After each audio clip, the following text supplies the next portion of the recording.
Ladies and gentlemen, hello and welcome to another round of World of Tanks with me, Rocker, your friendly neighborhood tank driver. Once more we are driving the German Tier 9 tank destroyer, the Jagdtiger, a machine which I very much love and have a very good win rate on it.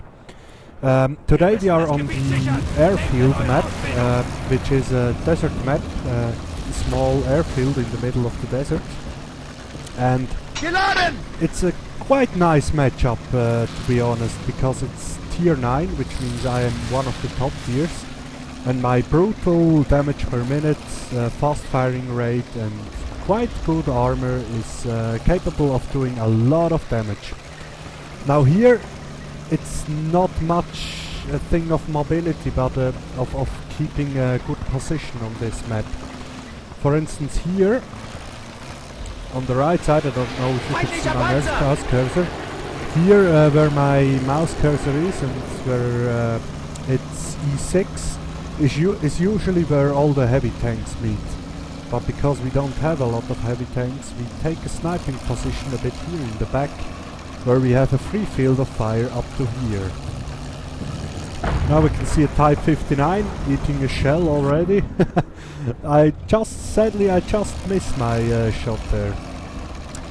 Furthermore, you have a good shot to the center of the map on that hill over there, which is usually a playing field of scouts and medium tanks. At first there's not much going on, but I completely botched my shot on that T-34-3. But it gets taken care of by a T-54 from our team. There's an M103 over there, which at first hides himself. I shoot one, completely miss him, so much for the faint precision of the German weapons.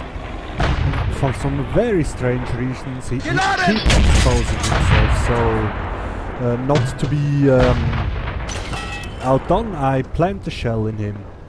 And there I see is a T-30, which also gets a shell from me.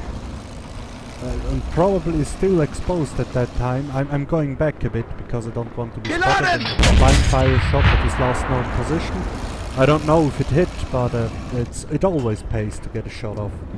And there's an Indian Panzer, poor guy. Gets a fat shell right in the lower plate. Luckily he doesn't burn alive. Well, he has the engine in the back, so he won't burn. And I blind fire another shot and get a kill. Now there's the M103. I'm trying to go for a small spot above his gun shield, which is a bit weaker, but I miss it and bounce off from a very bad angle from me. He goes back into cover, wise decision with an ISO. Try to find another target and I see an IS-2. I fire and just take off his tracks. Doesn't do damage to him, it just impedes his agility and mobility a bit. Now I can see he's playing with the thought of going forward. I put another one into him and another time I only take his track. I see there are a few medium tanks moving on our position. Fire another, kill him. And oh, there's a T-30, he's a priority target, he has a massive cannon.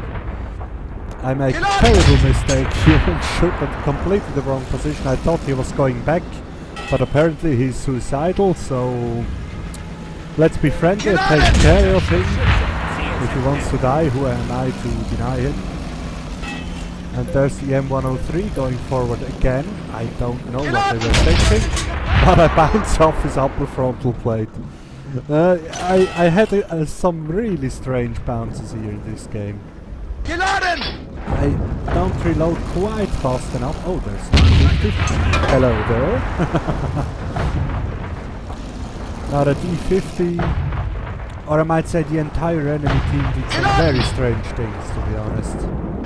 And put another one in. You see, they rushed us and completely exposed themselves to us. I'm not sure what their game plan was, but it wasn't exactly very bright. Our AMX 5120 also does something terrible and drives right into the middle of a horde of enemy tanks. Gets taken apart quite brutally. Now I see there's an 87 down there which I want to support, so I execute this T-28 prototype which presented me his turret side. And there's an E-50 attacking our 87.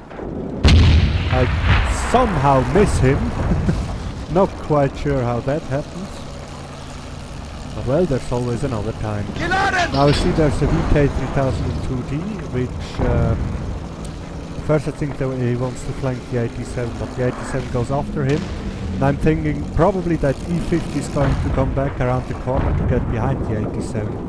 And apparently has completely forgotten about me. I'm obliging him by putting a shell into his side. Always the friendly guy, me. And move quickly towards the center. I see there's an IS-8 which dearly needs help because he's getting quite savagely taken apart by T-54. However, I am not fast enough, so can't do a lot there, but I still managed to get a shot into him, putting him down to 648, potentially one shot kill for me. There's also a Panther there, or at least I thought it was only a Panther, but hello E-75. Well, I can shoot you too. For some strange reason the Panther keeps going upward. I have no idea why. He must have spotted me. And I kill him too. Now having 7 kills, I am quite unsure where to go. First I think probably the T-54 is still there, but he has moved to the center over there and I can't get a shot at him now. And artillery has found me, which isn't much of a problem because his splash damage doesn't really do much to me. Now this is a somewhat dangerous thing now. You see we are 2 tank destroyers, we don't have a turret.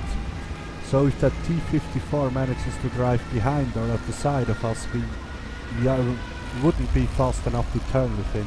So he could easily keep at our backside and pummel us with shots into the engine. So basically if he manages to isolate us, he could easily murder us, but I'm moving slowly now, I'm trying to think where he might pop up. I'm still looking for him, and so does the AT-7, which turns even slower than me. Poor guy, if he gets caught, he's basically dead.